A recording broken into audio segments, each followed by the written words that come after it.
જ્યારે જન્મ્યો ને ત્યારે એના ગામના એના મા બાપને એવું કીધું હતું કે આને નાખી દો, આ કાંઈ કામમાં નહીં લાગે, તમને હેરાન કરશે, આખી જિંદગી તમારે સાચવવો પડશે।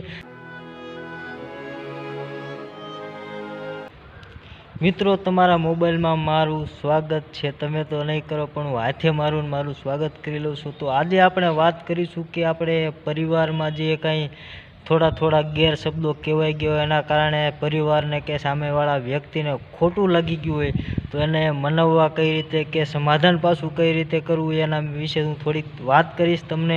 તો આમના મારા વિડીયોમાં બનાવી રહેજો ને। મારું નામ છે બાવળિયા અનિલ।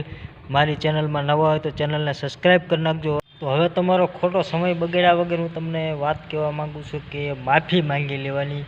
અને આપણે નાની વાતોમાં એવી બબાલ તો હાલતી હોય કે નાની વાતોમાં કોકને ખોટું લાગી જતું હોય તો કોક રિહાઈ જતું હોય તો એને કઈ રીતે મનાવે એની વાત કરીશું। તમારો સમય નથી બગાડવો, મારે તમારી 2.5 થી 3 મિનિટ જ જોઈતી છે। તો નાની વાતમાં કોકને ગુસ્સો આવી જતું હોય, કોઈ ખારું થઈ જતું હોય, કોઈ રિહાઈ જતું હોય, કોકને વધારે ખોટું લાગી જતું હોય તો એની ઉપર આપણે એમને વાત કરીશું। પહેલાં તો સામેવાળા વ્યક્તિને એવો અહેસાસ દિલાવો કે તમે મારા માટે બહુ ખાસ છો। અને એક વાતની ખાસ ધ્યાન રાખજો કે વાત કરવામાં તમે ગુસ્સેથી વાત નહીં કરવાની, શાંતિથી વાત કરવાની। અને સામેવાળા વ્યક્તિને એવું ન લાગવું પડે કે આ મારા માટે વધારે ખોટું બોલે છે કે વાતનો કાંક એને અલગ જ વિચાર આવી જાય। અને એવી રીતે વાત કરો કે સામેવાળા વ્યક્તિને એમ થાય કે આ મને મનાવવા માંગે છે ને હું આના માટે વધારે ખાસ છું, એ એક ધ્યાન રાખવું। વાતમાં એમને એવું લાગવું પડે કે આ બહુ સાચું કહે છે ને ભૂલ કદાચ મારી પણ હશે ને આની પણ હશે, એવું એમને લાગવું પડે।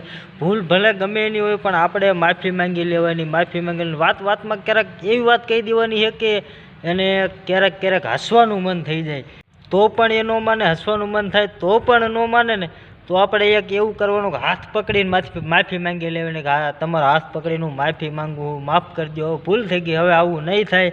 તો આવી રીતે આપણે મનાવી શકવી। મનાવવામાં એક ખાસ ધ્યાન રાખવાની કે વાત મોટી ન થઈ જાય, ચર્ચામાં ન હોઈ જાય। અને બે વ્યક્તિ વચ્ચે ડિસ્કશન કરી લેવાનું જે તમારે માનો કે તમારાથી જે સામેવાળા વ્યક્તિ ગુસ્સે થઈ ગયા છે એના સાઈડમાં લઈ જાઓ, એને બધી વાત કરો અને પછી એમને મનાવી લ્યો। એવી રીતે થોડીક મારી ટિપ્સ અને થોડીક તમારી ખુદની પોતાની ટિપ્સ ઉપયોગ કરીને તમે આપણે જે કાંઈ ઝઘડો થયો હોય ઝઘડાનું સમાધાન કરી નાખ્યું। માફી માંગવામાં કાંઈ આપણે નાના થઈ જતા નથી તો માફી માંગી લેવાની।